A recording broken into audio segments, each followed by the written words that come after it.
ഓർക്കാനും ആദരിക്കാനും മരണം പോലെ യോഗ്യതയുള്ള മറ്റൊരു കാരണമുണ്ടോ എന്ന് ചോദിച്ചു കഴിഞ്ഞാൽ ഇല്ല എന്ന് തന്നെ പറയാം. ഒരു മനുഷ്യനെ പരിഗണിക്കേണ്ടതും അവരെ മനസ്സിലാക്കേണ്ടതും അവരുടെ പ്രശ്നങ്ങൾ തിരിച്ചറിഞ്ഞ് അവരെ സഹായിക്കേണ്ടതും ഒക്കെ തന്നെ അവർ ജീവിച്ചിരിക്കുന്ന സമയത്താണ്. പക്ഷെ പലപ്പോഴും സംഭവിക്കുന്നത്, ജീവിച്ചിരിക്കുന്ന സമയത്ത് യാതൊരു പ്രാധാന്യവും കൊടുക്കാതെ നമ്മൾ ഏറ്റവും കൂടുതൽ മുള്ളുകളായിരിക്കും മിക്ക മനുഷ്യരിലേക്കും എറിഞ്ഞു കൊടുക്കാറ്.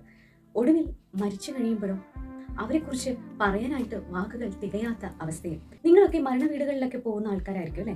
ജീവിച്ചു തീർത്തത് ഒറ്റയ്ക്കാണെങ്കിലും ഒടുവില് ആ കാൽവിരലുകളൊക്കെ കൂട്ടിക്കെട്ടി ആ മൃതദേഹത്തിന് മുന്നിൽ കുറെ പേരിരുന്ന് നിലവിളിക്കുന്നുണ്ടാവും.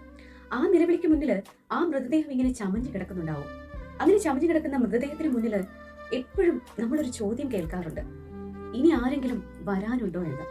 സ്ഥിരമായി നമ്മൾ കേൾക്കുന്ന കാര്യമാണ്. ഞാനും ഇത് കേൾക്കുന്ന സമയത്ത് ആലോചിക്കാറുണ്ട്, ജീവിച്ചിരുന്ന സമയത്ത് ആരും വന്നതായി കണ്ടിട്ടില്ല, ഇനി മരിച്ചു കഴിയുമ്പോൾ ആരാണ് ഇത്രയ്ക്ക് വരാനായിട്ട് എന്നുള്ളത്.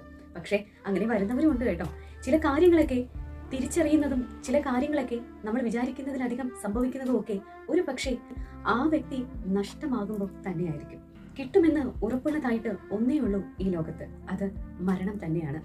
ആ മരണത്തെ വരിച്ച ശേഷം ഒരു വ്യക്തിയെ വിശുദ്ധനാക്കി നിങ്ങൾ മാറ്റുന്നതിനേക്കാൾ എത്രയോ നല്ലതാണ് ജീവിച്ചിരിക്കുന്ന സമയത്ത് ഒരു വ്യക്തിയെ അടുത്തറിയുക എന്നത്. ആയുസ് നമ്മുടെ ആരുടെയും കയ്യിലല്ല, പക്ഷെ ഒരു ജീവനെ ഹനിക്കാനുള്ള കാരണങ്ങൾ നമുക്ക് ഉണ്ടാക്കി കൊടുക്കാൻ സാധിക്കുമെന്ന് മനസ്സിലാക്കുക. അത്തരത്തിലുള്ള വെപ്പൺസ് നമ്മൾ ആവാണ്ടിരിക്കുക.